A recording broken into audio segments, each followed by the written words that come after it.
একটা আপু কমেন্টস করেছে, বলতেছে যে আপু আমার মতো পানিতে কলমি শাক লাগাইছে আর আপুর কলমি শাকগুলোও অনেক সুন্দর হয়েছে। আপু বলতেছে যে কলমি শাকের মাথাগুলো ভেঙে দিলে আবার নতুন করে কলমি পাতা হয়। জি আপু, ঠিক বলেছ। এই তো আমি প্রথমবার কলমি ডুগাগুলোর মাথা কেটে নিচ্ছি। এই মগের মধ্যে কলমি ডুগাগুলো চুবিয়ে রেখেছিলাম আর কত সুন্দর শাক হয়েছে দেখো। প্রায় 1 আটির মতো শাক আমি মগে থেকে কেটে নিয়েছি। আর এই যে বোতলের গুলাও কিন্তু অনেক বড় বড় হয়ে গেছে, এখন বোতলের গুলাও আমি কেটে নিচ্ছি।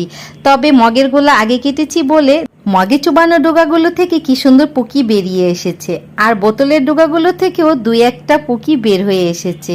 তবে এগুলাও কিন্তু কয়েকদিন পর বড় হবে ধীরে ধীরে। প্রথমবার যেমন একটা তাড়াতাড়ি বড় হয়, দ্বিতীয়বার কিন্তু কাটার পরে এতটা তাড়াতাড়ি বড় হয় না। তবে হ্যাঁ, কলমি শাক হলো এমনই একটা উদ্ভিদ, এর ডগা থেকে তুমি যতবারই মাথা ভেঙে দিবে ততবারই নতুন করে পাতা গজাবে। এই তো আমার কলমি শাকের ডগাগুলোর শিকড়গুলা কি সুন্দরভাবে লেগে আছে, আর বোতলের গোলা থেকেও নতুন করে পাতা গজিয়েছে। অনেক সুন্দর লাগছে দেখতে। তবে এগুলো একটু বড় হতে সময় লাগবে।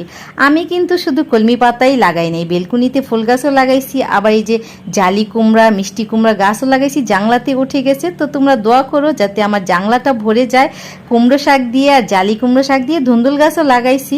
তবে দেখো পুরা বেলকুনিটা আমার গাছে ভরে যাবে কিছুদিন পরে। আমি অনেক গাছের পাগল, গাছ লাগাতে আমার যে ভীষণ ভালো লাগে। তোমাদেরও কি আমার মতো গাছ লাগাতে ভালো লাগে? কমেন্টে বলে যাবে।